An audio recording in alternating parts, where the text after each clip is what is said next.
Hari Om.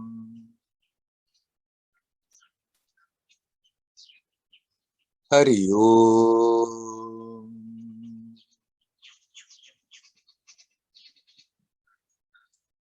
Hari Om.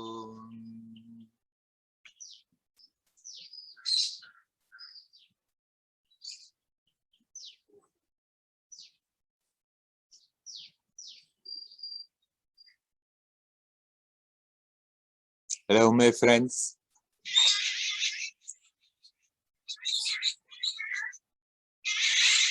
We should have mentioned it last time.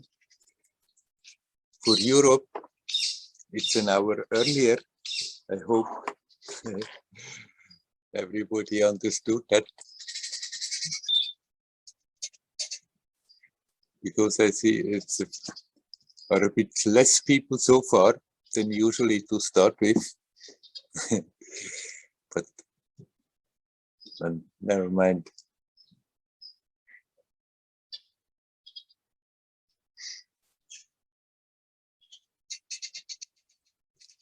I've noticed here, it's like some pressure in the atmosphere that makes people react. People are easier, cranky, irritable, reacting about little things, starting to argue with each other about silly things. It's like somehow there is a pressure that makes it a bit more difficult to just relax and be. It's good in such a situation to remember, be here, relax, don't take this so serious. And if we are getting sucked into something, into an argument, then as soon as you remember, got me, but now I'm coming back. And look first, what is it doing to your experience right now? All these emotions, and relax. It's sheer magic. It's sheer magic. It totally changes the attitude one has in a situation. If we can feel how tension is just flowing out of the body, it changes the emotions. As the emotions cool down and we look at the situations, usually they look very, very different. Not worth to get all worked up about it.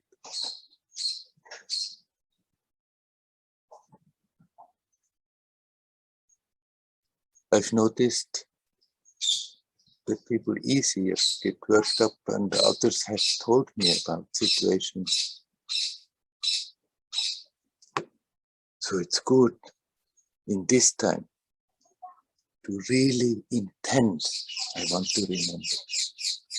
I want to remember to be here now. I want to remember to connect with that aspect that is not affected by anything that is happening.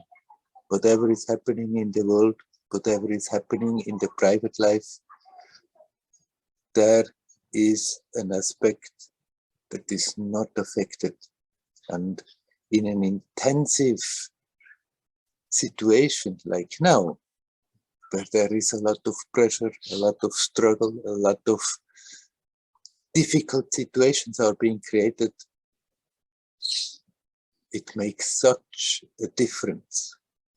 Our experience in our daily life, from moment to moment, from day to day, if we remember, hey, come back home, here now. There is that aspect of myself that is not affected by whatever is happening. The more we can live from that perspective, the less we take it serious, even if what is happening is not fun and seems getting worse and worse. You can be assured, without being visible, there is a counter energy that is getting stronger and stronger. Whatever nasty control that is more and more trying to establish itself all over the world, it will crumble. It will have to go. So let us hold on to the opposite force, to love, to light, to expansiveness, to harmony, to feel connected. What is now being pushed is rather that one feels isolated, that one should not connect with other people, that one should not connect even with nature. And we can connect. We are connected. We can become aware that we are connected. The more people open up to that, the smoother, the faster that process goes, that this nonsensical, controlling energy that is trying to hold on to get total control just will fall apart. It will be swiped away. Sooner or later it's going to happen. So let's contribute by being conscious, by being joyous, by being here now connected with that is not affected by whatever is happening.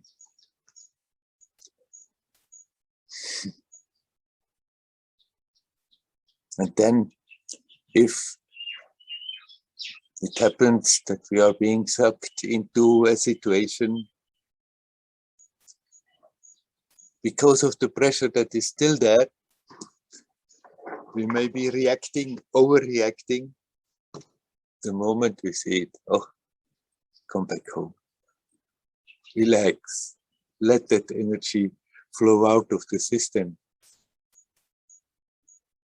If it's necessary, we can apologize. Oh, sorry, was not really worth the trouble to get so reactive. And we can go about it more playfully, more cheerfully. It is a very good base to be in that positive, in that lightful mood, in that lightful attitude, to connect stronger with the self, with reality. As long as we are all worked up, that connection is still there, but the awareness of it has the tendency to disappear. If we relax, if we are cheerful, and even if it's not happening just like plop plop, that you are joyous, never mind, at least you can be neutral and not get tense. And in that neutral space, that natural joyousness invariably, sooner or later, will come and manifest itself.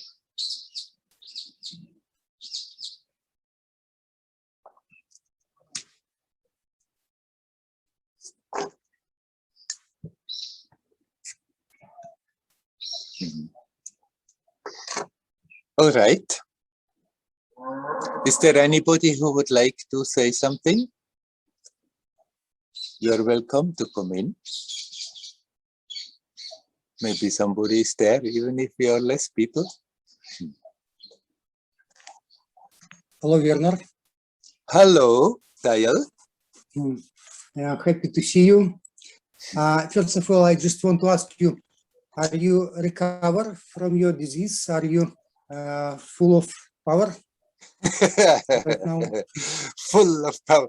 That nastiness that has been sneaking into my system is really gone. I'm feeling fine. Physically, it's slowly building up. Because So I'm very happy. physically I was completely wiped out. And now it takes some time. The strength is coming back, but it's progressing. Very happy to hear it. Yes. Thank I you. have a question Yeah. about, I'm not sure how it's in English, vegetarianism. Yeah. I'm vegetarian many years, maybe Yes. about 30 years. Yeah. And I have a feeling when I see the meat in the shop, is something dirty. Something? And dirty. Dirty. Yeah. Yeah. Dirty. Yeah. And I ask my relatives not to keep the meat in the house because I think it's not healthy, because it's bring something like you put a carpet in your house. So it's my feeling for many years. Yeah. But few days ago, the cat came to our house. Somebody threw him out, and he really need help. So we give him a box to sleep, and give him some food. Yeah. Of course, he eating only special food for cats, contained meat. Yes. So, and now I have to keep this food in my house. Yeah. And feed this cat. Yeah. And this cat is try to catch mouses and birds. So very violent animal, actually. So, and I'm not feel myself comfortable. Can you comment of this situation? How to keep animals at home? How to be vegetarian? whatever you comment you can give. Yes, you can very well be a vegetarian, and if it suits you and you really are sure with it, then I can only recommend, because it is not necessary that we eat meat. We get all the stuff that we can get through the meat, through the plants. But you don't have to sort of be judgmental. Of course, it gives an unpleasant feeling when you have a lot to do with meat. But you can also overcome it. It's not that somehow something terrible is in your house if you have a little meat there. So I don't think it's necessary that you go after your relatives and tell them don't keep meat in their house. If they are meat eater, let them keep their meat in their house. Last time, not now when I was in Switzerland, last time when I was in Switzerland, my mother was still there, was living with my mother, and often I was cooking, and I was also a vegetarian, but for her I was cooking meat often, no problem. You mean this year or many years ago? Yeah, this happened 10 years ago, yes. 11 years ago, yeah. Now she was not there. But the person in whose place we were living for the longest, he was also eating meat and keeping meat in the fridge. That didn't prevent us from having our stuff in it. Yeah, you can also let go when you feel that reluctance and be acceptable. Okay, some people, they seem to need to eat meat, then let them eat meat. It's not that much of a crime. If you can do without it, that much the better. But you don't have to build up then such a wall because of that. Then, okay, you are like that, they are like this, so And if you keep now a little meat in a tin or something for the cat, then so forth. Then when the feeling comes that, oh, it's terrible keeping that meat in my house because of the cat, then instead of trying to figure out what is the right thing, the wrong thing, then just come back and look at that feeling of reluctance, of, oh, it's terrible, and let it go. So what? Keep a little meat for the cat there. And if she's running after birds, they rarely catch anyone. Bird. They usually are capable of flying off. If she's sometimes catching a rat or a mouse, you cannot say that cat is a violent animal. It's just natural for them. So let nature take its course. You don't have to try to train a cat not to catch mice. After all, in the wild out, many animals are surviving by being after other animals and eating them. So if nature is like this, then who are we to tell the nature it's no good?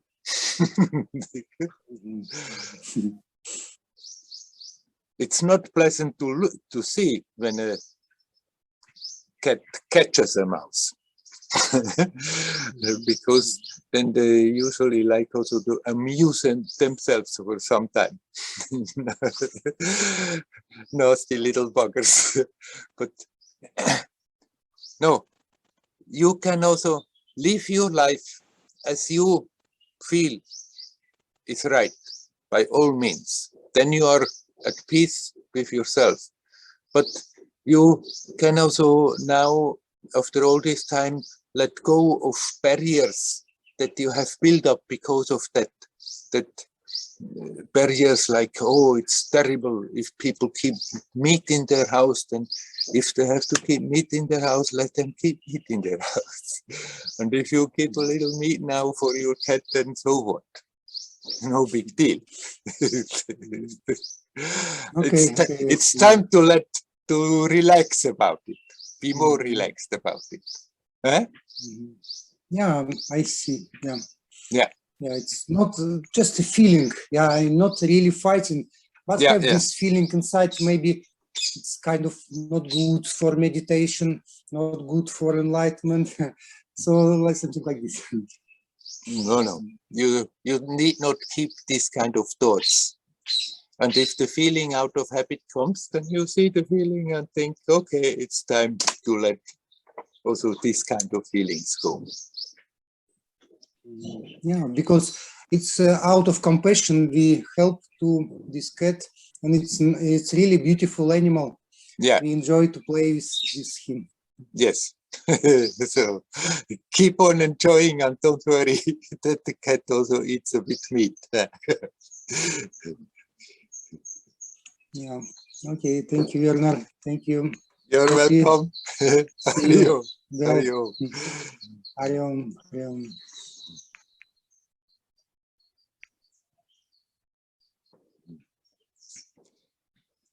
Is there anybody else who would like to come in?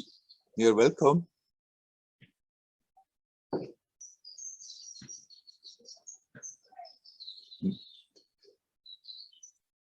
What we just have been talking about is not simply about meat and keeping meat in the house, but when people go on the spiritual path, then they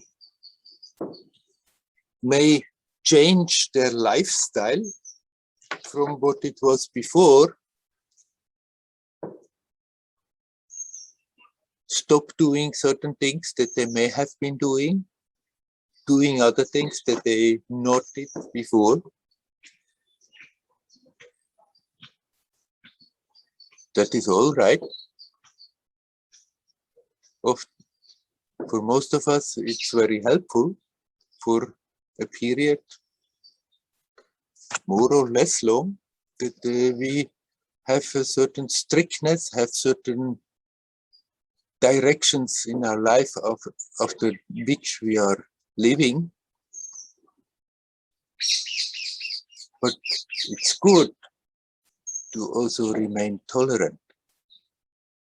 It's good to be careful not to try to impose the same guidelines, the same restrictions one is imposing on oneself, on the world around, on other people, on the whole world, on nature.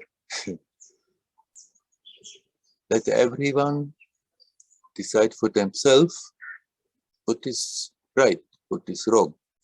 Of course, if people think certain things are right and they go around hurting others, it's good to stop them. But as long as we are not gravely going around and hurting others, then let everyone decide for themselves what kind of limitations one is having. And especially not because we are now spiritual and do things differently, and don't do certain things, that we start to try to impose it on other people who are not interested in it at all. Yeah. Be yourself and live the way you think is right for yourself. Then you are at ease, at peace, then you are okay with yourself, and that is what counts. Whether the world always accepts it or not, doesn't matter. Whether they are living in a very, very different way, doesn't matter. As long as you are living the way you think is right, as good as you can, up to your capacity, then you are at peace with yourself, and that is what matters much more than what the world thinks. And whether you are fitting into the main current or not.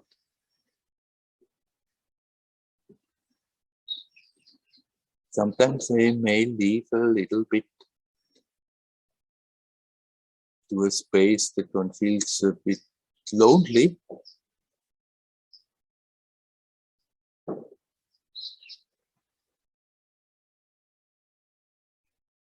But then, when we look at that loneliness really deep, then we become more aware that loneliness is not a separation. It's just a feeling.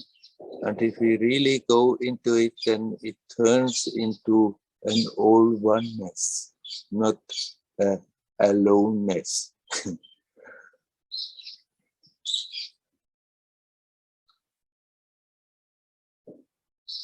You are connected with all there is. And if your external habits of living your life sometimes make others feel a bit estranged from you, so what? You're still connected. If you're aware of that, then there is no problem.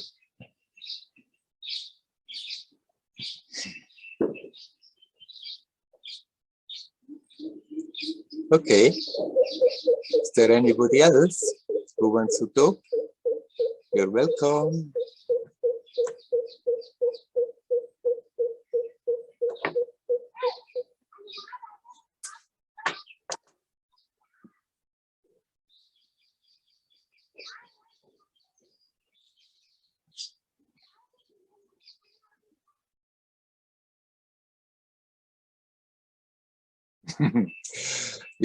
It seems it's one of those satsangs you're expecting me to talk on and on and on and on.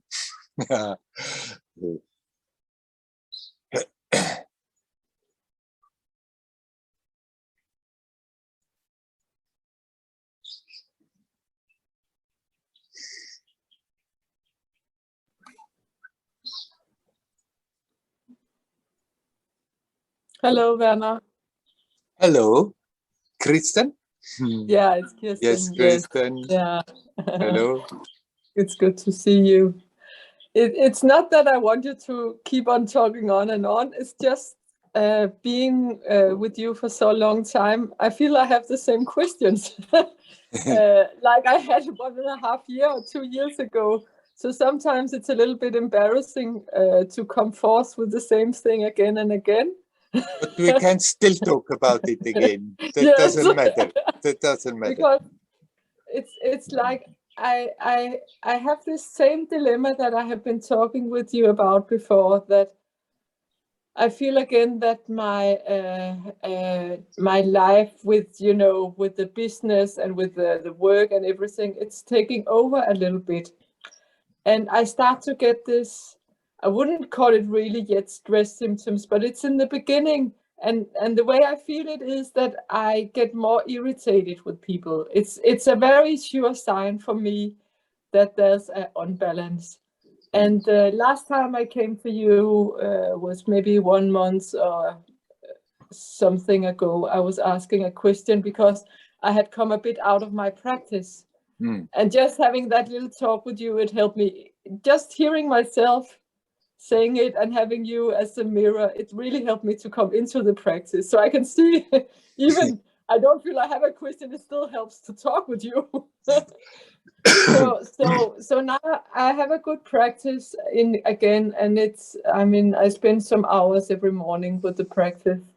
But then I get this stress about things I have to do, and it's, of course, there are things I like to do and there are things I don't like so much to do. I'm also struggling with my health still. Because I did a lot of things, we could call it in the alternative style, with changing the diet and doing everything I could to regulate the thyroid. And at first the values came down, but then they came up again. And the only thing I changed, I'm still on a very strict diet. The only thing that changed was, you know, I'm also doing this cold water in the winter. So that's the only thing I can think of, is that the water got warmer because we had ice on the ocean here last winter. And I'm not that radical that I go out and buy a bathtub. I don't even have a freezer or a fridge. So, I feel I have been doing a lot of things with my health, and now I had to capitulate here in summer and start taking some synthetic medicine that I was also very much against. But what has happened since is I was not aware of it. I had lost almost all my muscles. So even I felt mentally, and I felt very good, and I felt, you know, that the diet and all I did was doing me very well, but my body was waning completely. So now I have built muscles and I have so much more strength that I didn't have for at least 5 years. So I see, and I also check into the medicine. I really need it.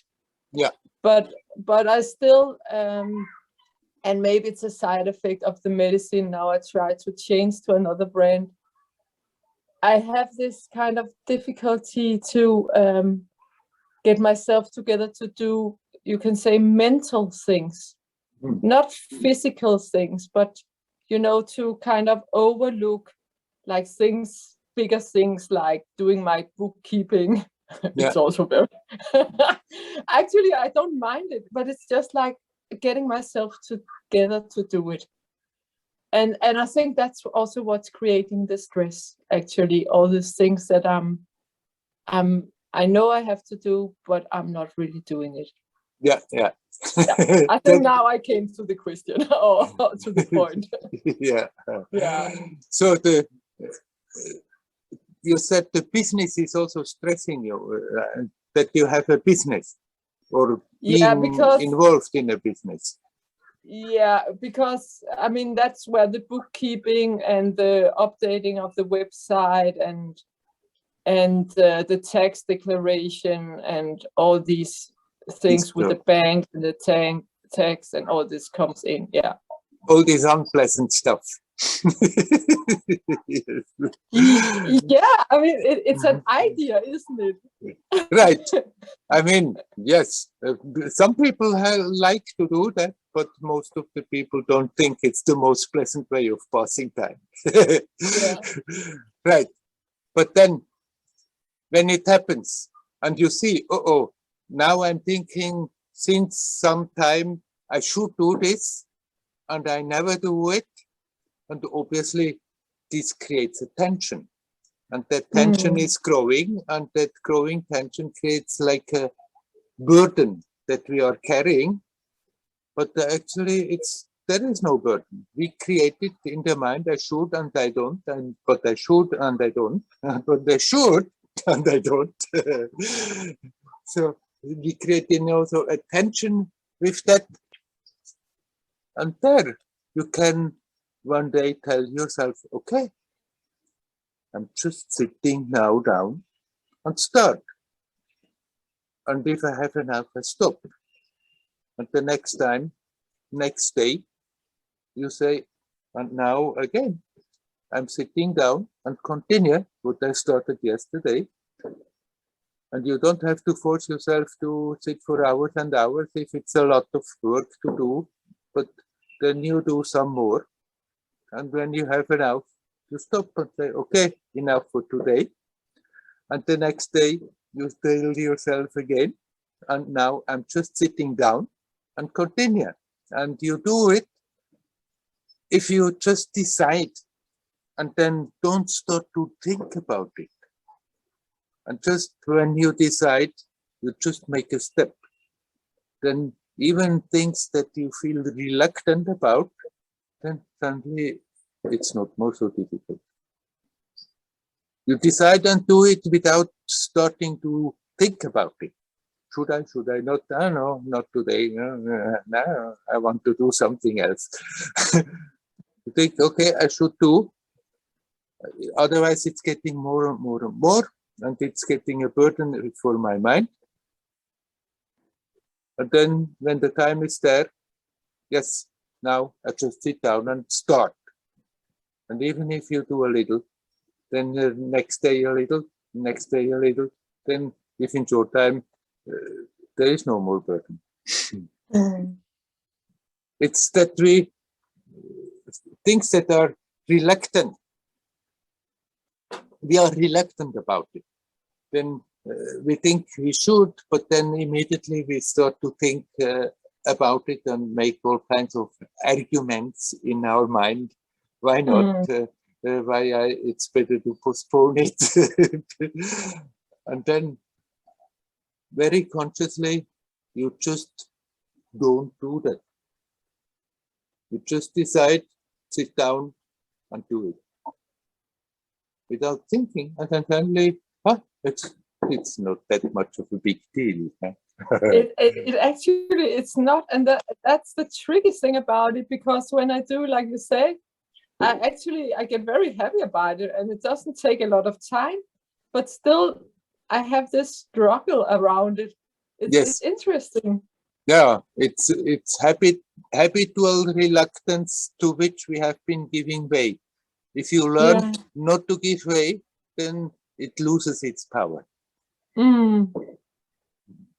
So what you say is to be alert as soon as I feel this reluctance, and when it starts to kind of build up in the thinking, then it's time to go and do it instead, and not to postpone it. Right. I mean, if it's not possible at that moment, no. That you say, now I would have time, and decide, okay, I do it. And then don't start to think. You just do it. Just do the first step. Because when you start to think, then the whole thing comes again. And I could do something else. Actually, I don't want to don't feel like it today. Maybe tomorrow. But it's not when you're doing something else and you think about it and the reluctance comes, that then you have to force yourself to do it. But basically you want to do it, it should be done. So then when there is time, You just decide and do it without starting the whole process of thinking about it and letting the reluctance build up. Once the first step is done, the second is much easier, the third is easier. And as I said, if you have an health, then you stop and do the same thing the other day.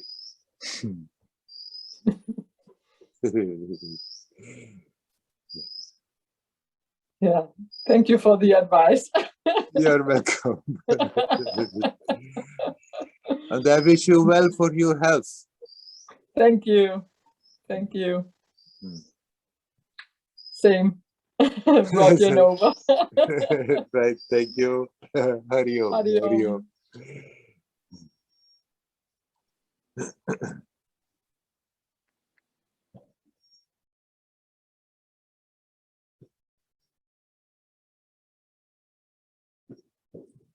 Anybody else who would like to come? You're welcome to come in.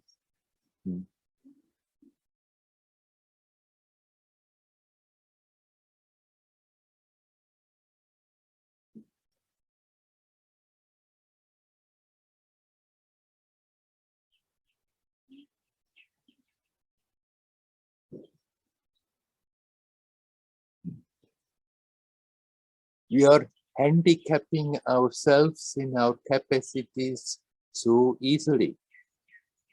Now, what we just talked about with Kirsten is just one little aspect of something that we are having the tendency to do so much in our life.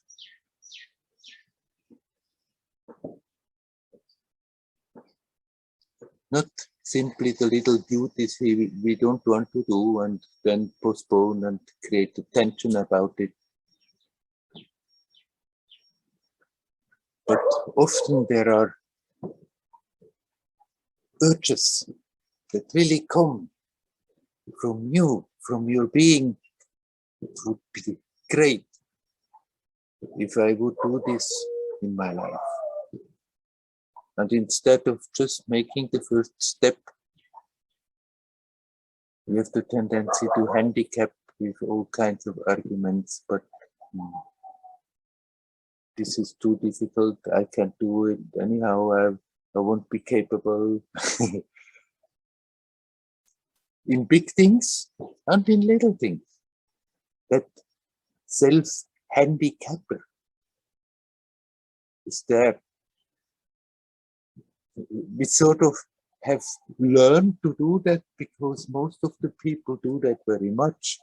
The society where we grew up, so many people function totally like this. Oh, it would be nice to do this, but oh no, I can never do. And we have learned to do the same and handicap ourselves. And it's good to learn to see that and learn to undo that habit, but just go for it. And many times it may not work out, so what? It was an adventure. But many times, if we don't stop ourselves, if we don't continuously diminish our potential by thinking, no, it's for others, I'm not capable, I can't do this. Right? Oh, it's too much out of my usual way. Whatever arguments are there, if we stop doing that, then people are often so totally surprised what they are capable of.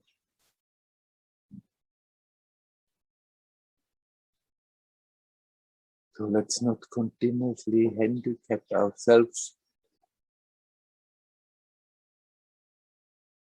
Even that we continuously think I am this separate person. I'm like this, I'm like that. Even that is a handicap. because then it forces the attention to continue to play as if I was only that person. Totally limited, a very small thing in the big world. It's the greatest handicap, actually. We stop doing that. Start to see, hey, come on, this person is all right. This person exists. It has been formed with the whole story. But it's just a role. I'm not limited to this personality thing. I am that which makes the experience possible. Essentially, I'm ever free. There is no bondage that we have to remove in order to get liberation. Essentially, you're free.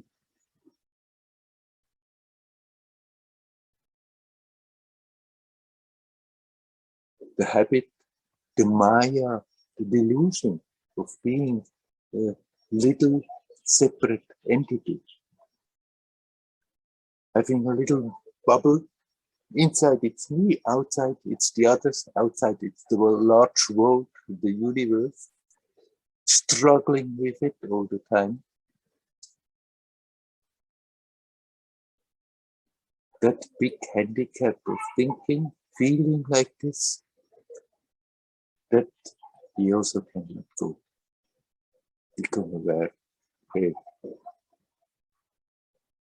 step a step back. Step out of that identification with this role that we are playing.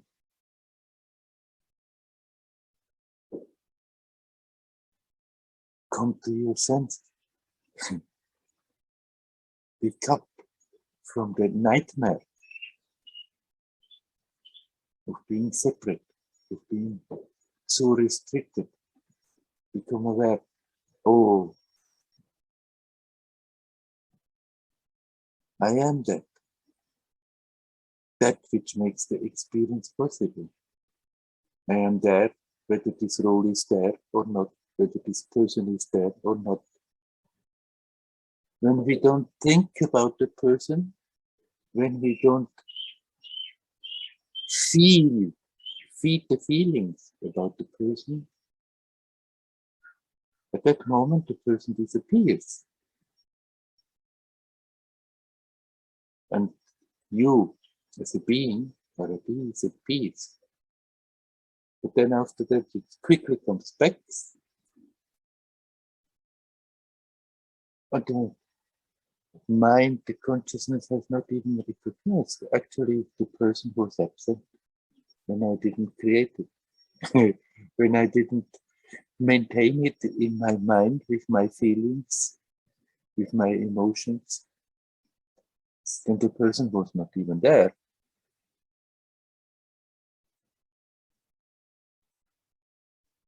In moments of intensity, often the whole personal feeling simply disappears. There is pure intensity, there is pure action maybe, or maybe no action, depends on the situation, but there is pure intensity.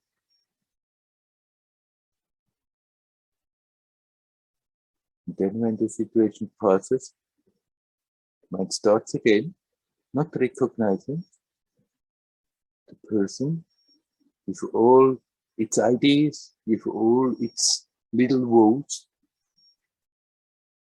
with all that doesn't go well, has been totally absent.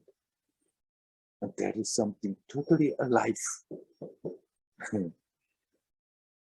we can come back to that without this destiny forcing us to intense situations, simply by learning to recognize it. Hey, I'm doing it.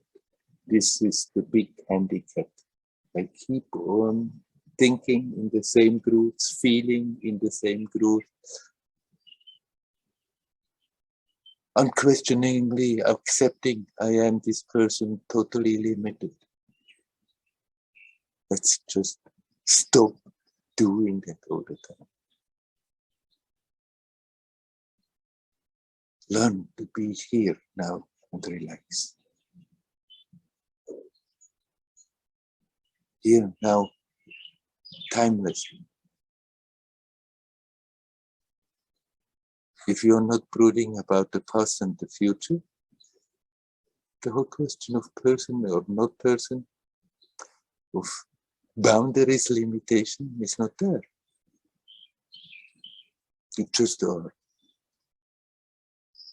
And if we learn to stay with it, then we become aware that in that simple being, conscious, alive, the experience of it starts to expand automatically, effortlessly.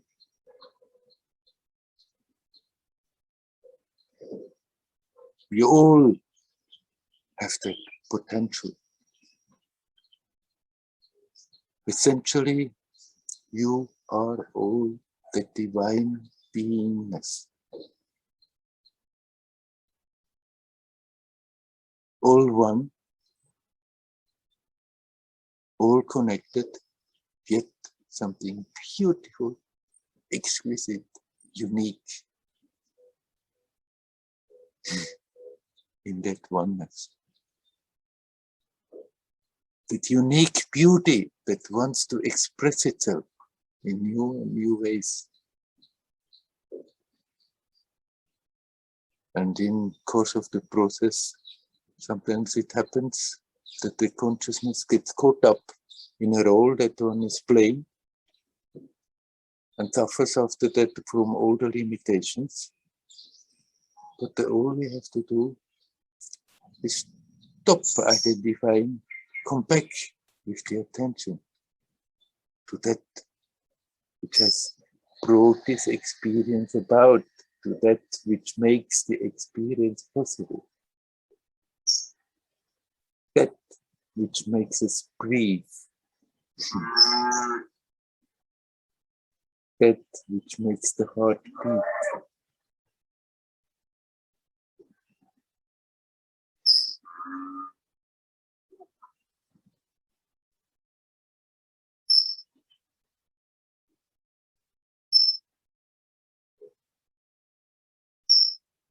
Is there anybody else who would like to talk? Please come.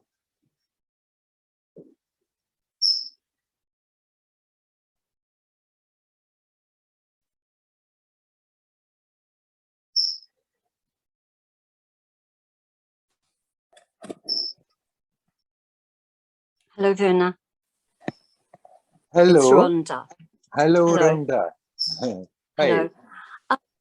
I was talking to someone this week and they were saying that it's important to invoke protection around yourself. How do you feel about that? I sort of feel that I wake up chanting and I have just my life is like a spiritual practice. But he said, no, you have to, and that will work for a while, but sooner or later there will be, I can't remember his words, something like a psychic attack or something like that. How do you feel? What do you think? Yes, especially in the present time, people have the feeling they have to protect themselves very strongly from all kinds of attacks on all the levels. And the more one goes about thinking, I need to protect, the more one has the tendency to nourish also a fear that if I'm not protecting enough, then I'm getting attacked and then I'm getting into big troubles. And I think it's much more important that you learn to be connected with yourself. You center in the present, and the more you do that, the stronger you are, and the more those influences that want to attack, they simply pass through without leaving a trace. Sometimes in a certain situation, it may be justified. Okay, here I'm sort of building a bit of protection, but basically what you are doing is the better way. Be here now and become stronger and stronger, stronger than the influences. And then the psychic attacks may not get you. And even if they get you and you got for some time into trouble because of it and you work your way out of it, you come out of it that much the stronger. So too much ideas about protection. Protection is simply keeping people in fear all the time. And then it's always more protection, and then protect about this wife, and protect about that influence, and about whatever goes through the ether, and about these people. And there's no end to it. Protecting.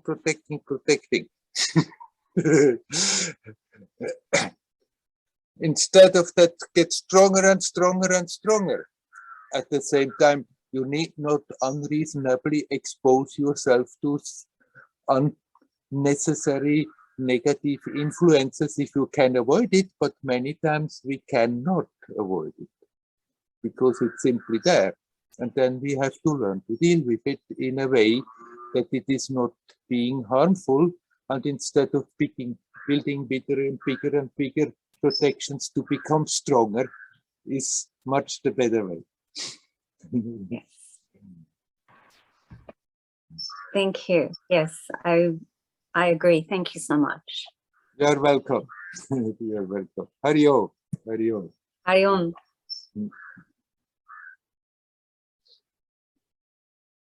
Hello, I see Lutz. Are you on purpose on because you want to come in, or did you only now realize that we are already on the way?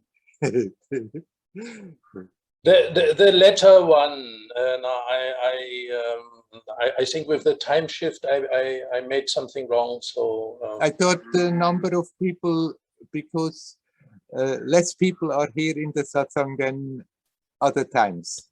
And last time I should have talked about it, but then it didn't come to my mind. With the time shift, it's an hour earlier in Europe. Yeah. well, maybe I can come up with something a little later. I don't know how much time is left still, but let's see. Half an hour. Half an hour. Okay. You're welcome to join us.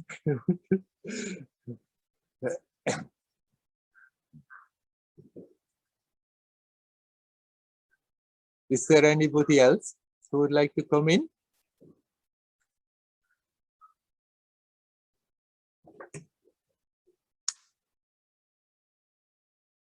Oh, yes, I see the numbers are increasing. So sorry for those who come now.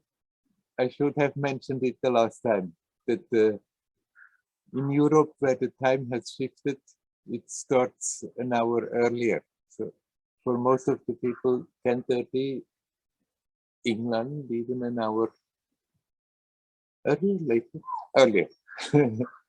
Yeah.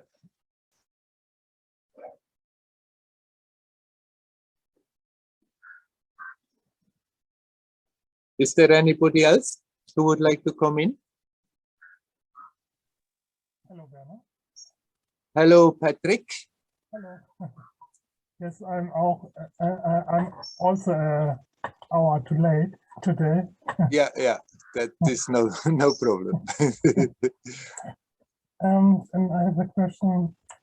Ramana said to Annamalai Swami, be always with the self. When you work, when you do anything, be always with the self. Right. And what does he mean with the self? Actually, Ramana was teaching different people differently. And then after that, when Ramana was not more there, there was a lot of discussion. No, Bhagavan was teaching like this and Bhagavan was teaching like that. And that's the proper way of doing self-inquiry, and that is the proper way.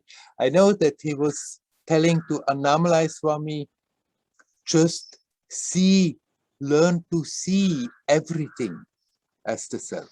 That this is his meditation, his sadhana. That in this way, he, whatever he's doing, with whomever he had to contact, that he learned not to create that sense of separation. Learning to see everything as the self. First, he was very active, and then he told him, now you did enough. And then from then on, Annamalai Swami was very reclusive, introverted, sitting a lot. But still, he kept on in his way, like Ramana Maharshi has taught him to unfold. That was his way of doing the inquiry. It was not the usual inquiry, just see everything as the self. Everything is I. I. I.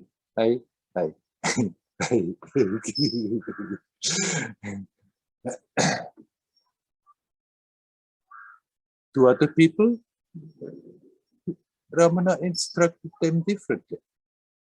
And it is perfectly right, the one way to go about it, and perfectly right the other way.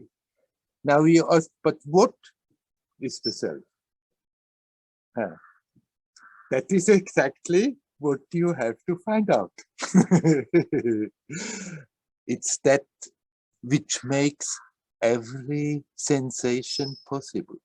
It's that which makes every thought possible. It's that which makes every feeling possible. That which is the first, that sense of presence.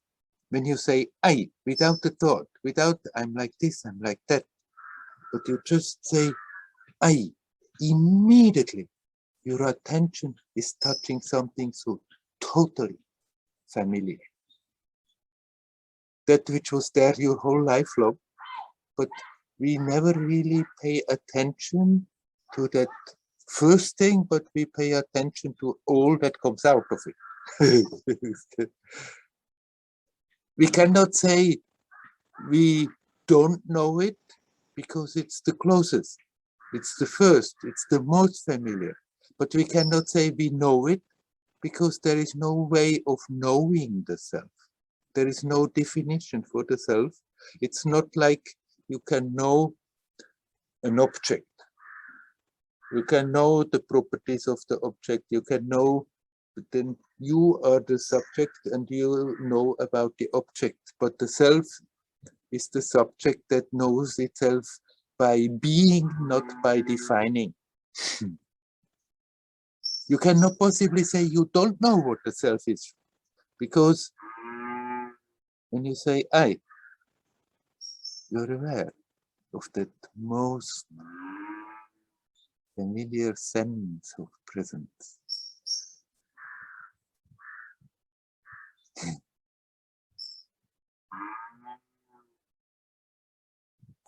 So would it be a good advice to be all day long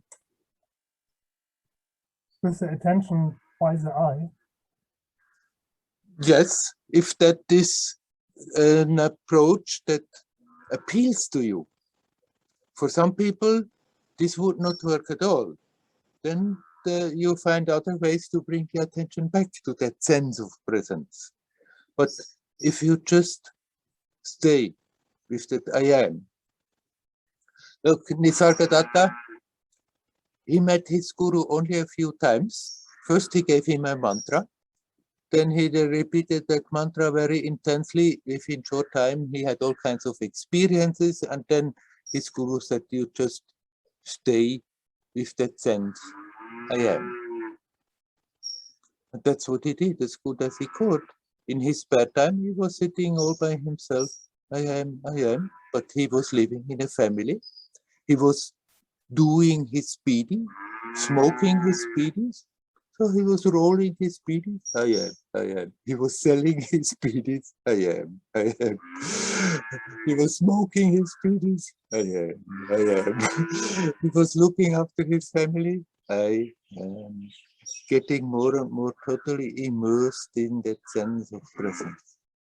Simply staying with that sense. I am. That most familiar sense, and yet that sense that is most of the time totally overlooked.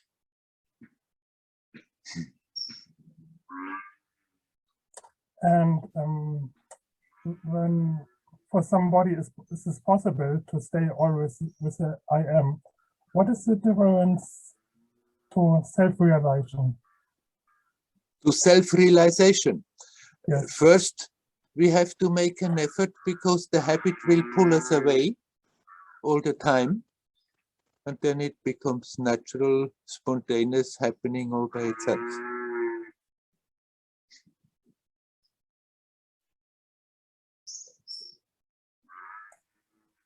Okay, so, the only difference is that this happened by itself. Right. Right? Right.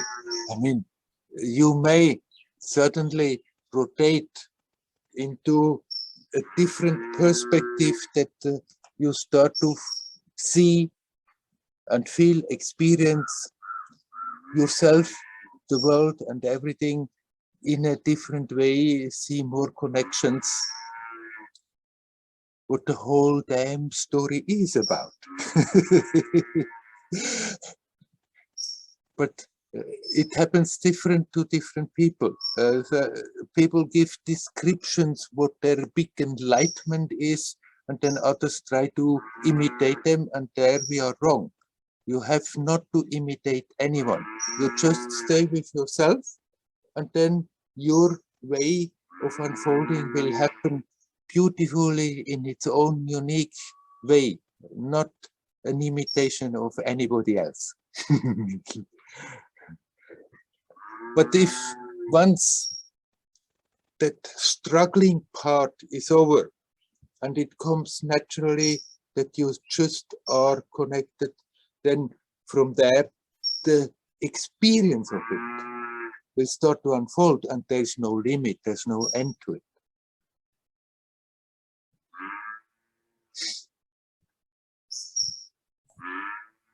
Thank you very much, Werner. You're welcome. Most welcome. Hari Om. Hari Om.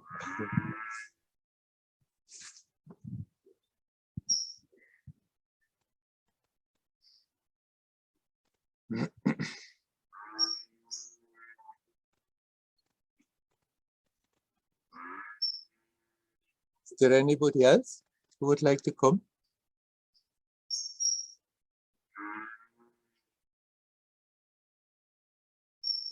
Actually, it's a good question, Patrick asked. What is self-realization? And there are so many who claim they know what it is and say, it's like this, and this is happening, and that is happening, and if this is not there, it's not realization.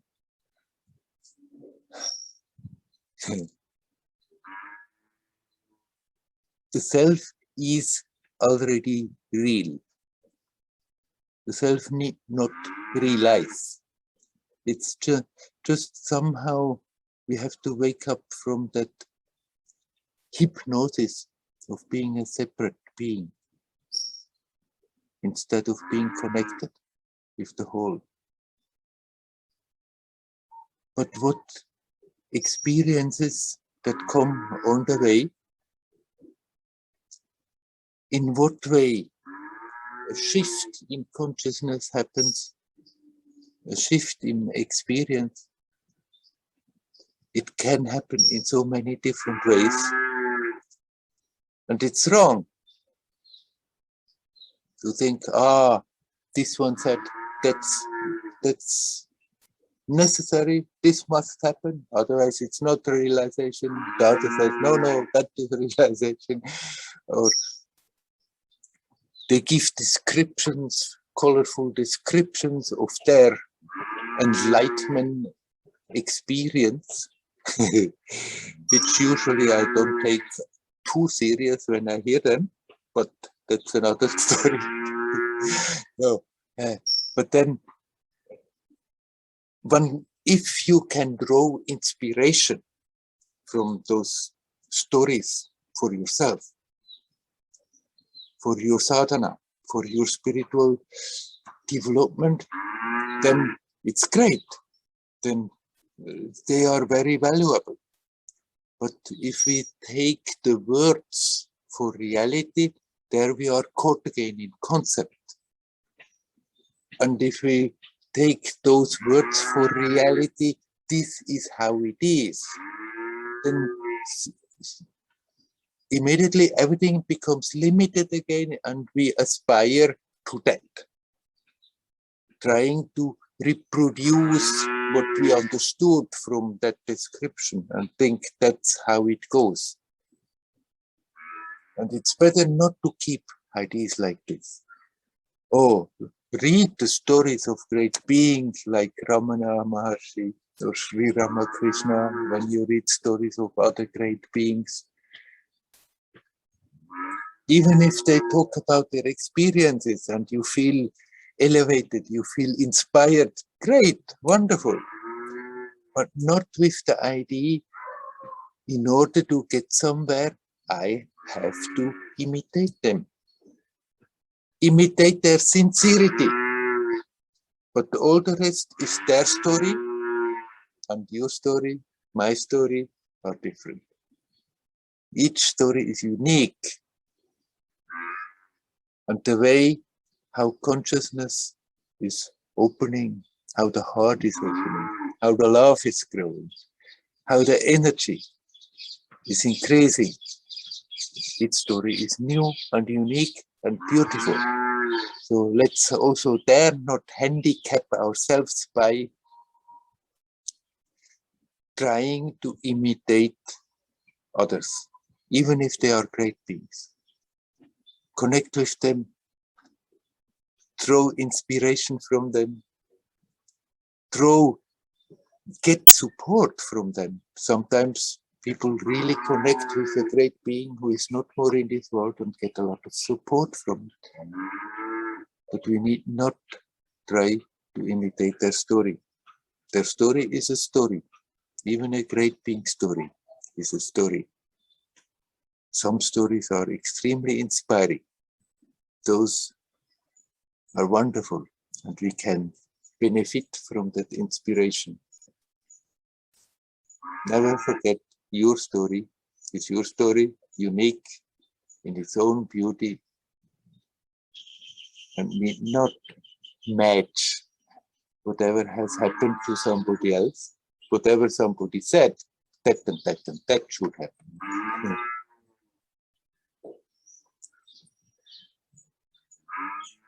Learn to be here now. At ease, peace, quiet and open. And it will unfold. Maybe for a long time we not quite aware how it is unfolding. Think not much is happening. And still subtly something is happening if we keep on it. That one is really making noise. Oh.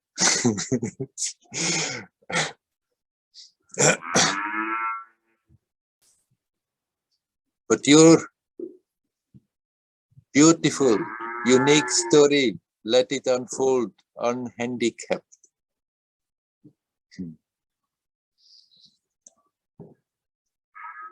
Okay, we have some more time. Let's see, many people. Yes, the number of people have increased. Om Namah Shivaya. Om Namah Shivaya. Werner, to this story, Mhm. That's I am story, and I was looking like growing up to be with everything and all, but what I think now, in the story of everything. Like when I read a book, I find myself in this story. Mm. Or when I talk to a person and I recognize myself totally in the person through this connection. Yes. That I lose myself because I'm in the other story. Right. But I still here. Right. You're still see, not really losing, not really losing yourself. Yes. So this beauty is this recognition in this whole, and that's more beautiful becomes because you melt it in. Yes. Like that's what you was saying so beautifully. I recognize myself in this whole. Doesn't matter if I read a book, I'm in this story, but I still take only this, what in this moment is right for me. Right. Right. And so this feeling connection is here in this moment. Yes, wonderful. And this why that's remind me when that was years that I used to go to cemetery by myself and connected with this whole story. Yeah. And I was going from one space, also grave, to another, and reading. Oh, he was living in this 1800 and so.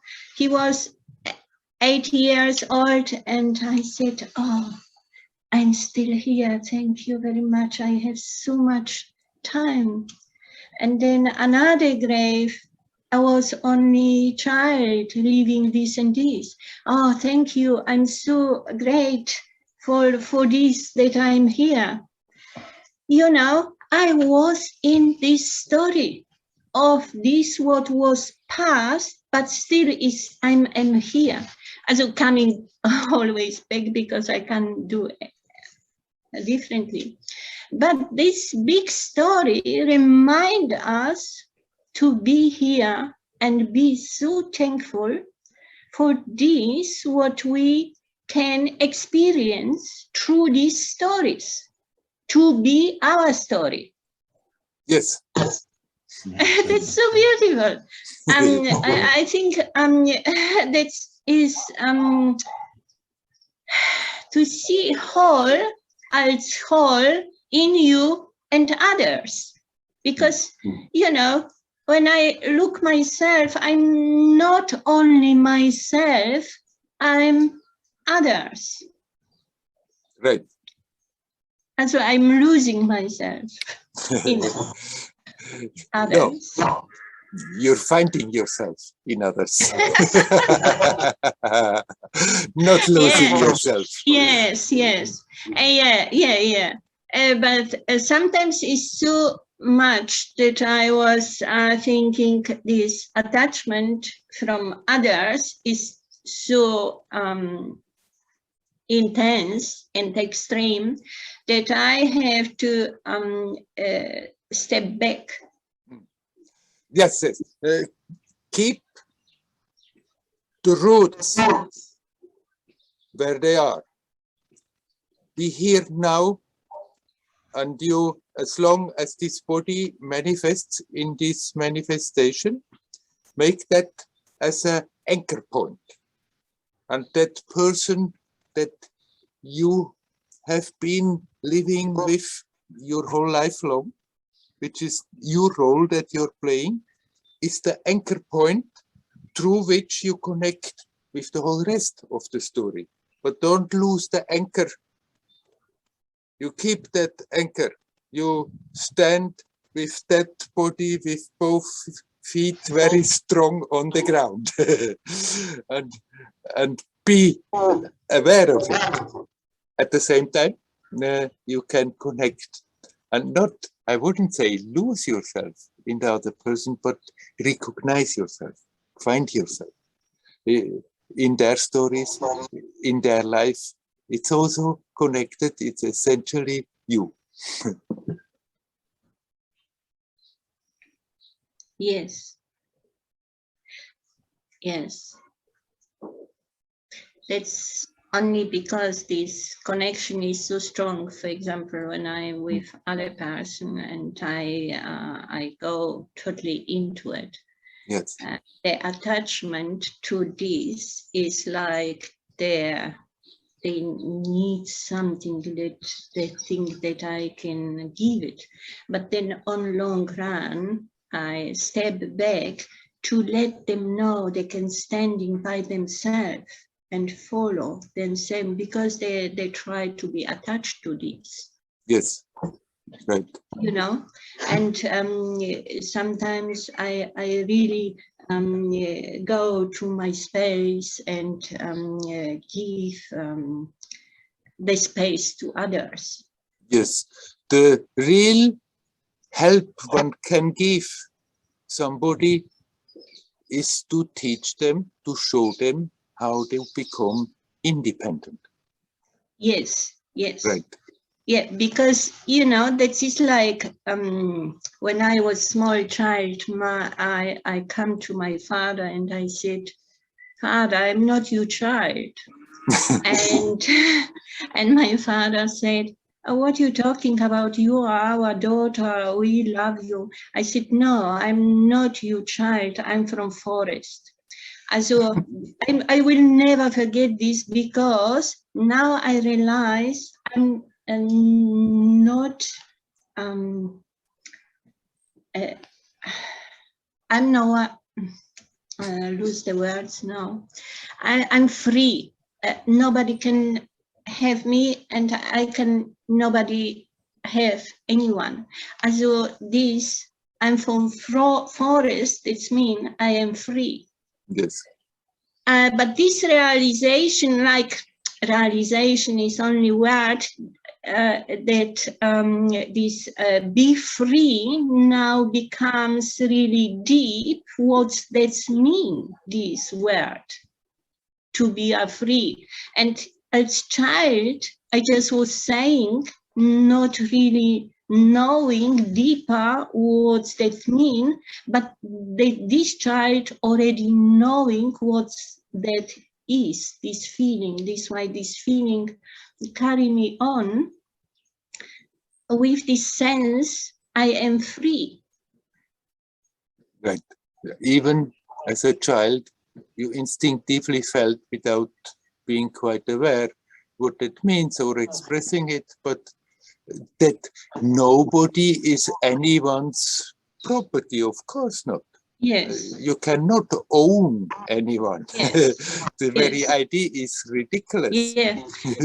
Yes, and when I have kids, 2 kids, and then we moved from Australia to Europe, and my son was asking me, what's going to happen when we go? And I said, in this moment, when we close this door, everyone going to be free. Yes.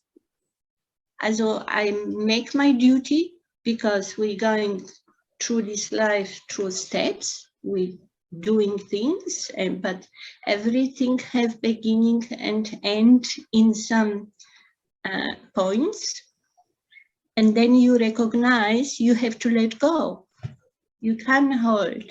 No. and this comes out, and that becomes like we are free, and this feeling we are apart now, so on the end of the world, but we free, but still connection is very strong. Also, it's like letting go is big expression to saying. Sometimes they're saying, oh, let go. It's easy to say, but you have to sense and you have to feel how to be free to let go, or to let go to be free. Yes. Nice. Om Namah Shivaya. Om Namah Shivaya. Om Namah Shivaya. Just from my heart, from feeling, I just. Yes, yes. Nice, wonderful. Uli wants to say hi. Om Namah Shivaya. Just referring to your last story, yeah. The English language makes it pretty clear. It's now not only history, it's also his story. Right, right. Om Namah Shivaya. Very good. It's his story, the history. Yes. Okay. Hari Om. Okay. Hari Om. Thank you. Hari Om.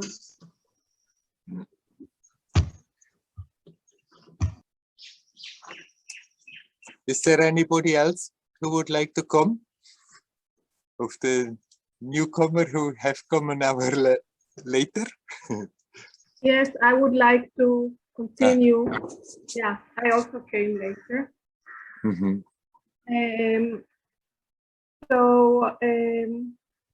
This week I've been inquiring or experiencing what you keep saying, it's a magic show. Yeah. And somehow it's connected to what has been said now, because I was wondering about relationships. When it's a magic show, or if it's a magic show, and it goes against all we've been brought up with, of course, all the ideas of upbringing in relation to family relationships and friends and so on. It's about belonging, which is the opposite of what was just described now, this beautiful sharing. And no. Also, oh, sorry. You continue. So I feel that for me, I always wanted to belong, and I wanted that people would belong to me somehow, that there would be something inherited, or I'm not sure how to describe it, in the relationship that makes it safe. Right. With, actually. And now I've listened to this description about freedom in relationships. And also in connection to a magic show, which is actually, it's a magic show without a director.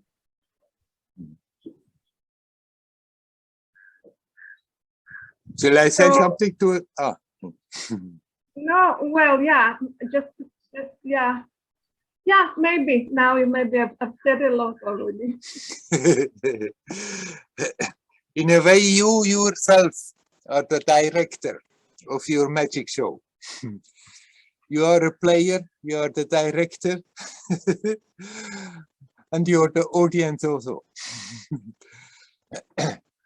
But, you know, what you say is not the opposite of what we have been talking just before, of what this lady has been talking just before. It's just another aspect on the level of appearances. Of course, you can belong. You can belong to a circle of friends. You can belong to anything, to a family, to a marriage. But as a being, it's not that you are somehow, because of that, limited, or that you as a being are in a way owned by a group or a family or by parents. It cannot be. You are free. And if your consciousness in the play of this magic show is in a family and feels special energetic connection in this family, it's perfectly all right. At the same time, don't lose your freedom. Don't be dependent on these belongings. neither that you belong nor dependent on those who belong. And then it's just part of the play, how your role is unfolding itself, how through this family or circle of acquaintances where you belonging, how you find your challenges that your consciousness can further unfold. I mean, when you belong, let's say in a relationship, in a marriage, you belong to each other, it's beautiful, you are very happy, but at the same time, let us be honest, it's continuously a challenge. Anyone who tries to deny that is lying. Yeah. It's continuously giving you situations where you are being challenged to develop your patience, to open your heart further, to get more compassion, to learn about yourself, to expand your consciousness. So you can very well in the game belong, but never forget you are not dependent on that. You are complete in yourself. You're free in yourself. And on the manifested level, in the game, you can belong to a family, you can belong to this, you can belong to that, so many can belong to you. That is enriching the experience. As long as you are aware, you are free, you are not dependent on it. As soon as we feel it's dependent, then it becomes also restrictive. And we lose, there we lose ourselves. Yeah. So, you know, at least I have this tendency of thinking, not any longer so much, but I used to. If I do you a favor, if I take good care of you, then you do me a favor, and then you take good care of me as a sort of agreement or whatever between people. This is like in relationships, and for quite a while I've realized that it's not the way for me to go in the world. I do you a favor because I want to do you a favor at this present moment. Maybe tomorrow I will not be able to do you a favor, or maybe I will be able to do you a favor, but not the favor that you want from me, and so on. It gets very complicated. So I have experienced how more happy I can be when I just do you a favor, because right now I want to do you a favor and all the conditions are supporting this. Still, I just want to say that I do have this fear somehow that maybe because I have sort of let go of this agreement within myself, sometimes I'm afraid I'll be left alone somehow, and who will take care of me? Or, yeah, you know what I mean. Yes, right. If I ask something and the person will not be able to do it when I want it, it may hurt me or, yeah, scare me. Right. Sometimes situations like that may happen, but that little inconvenience that we are experience because of that is nothing in comparison of keeping your freedom. Yeah. Right. And on top of that, the universe has somehow the tendency that if you really connect with the essence, that somehow it's looking after you. Yeah, yeah. And you need not care and worry about it. Yeah. Right. Okay. Okay. Thank you so much. Om Namah Shivaya. Om Namah Shivaya.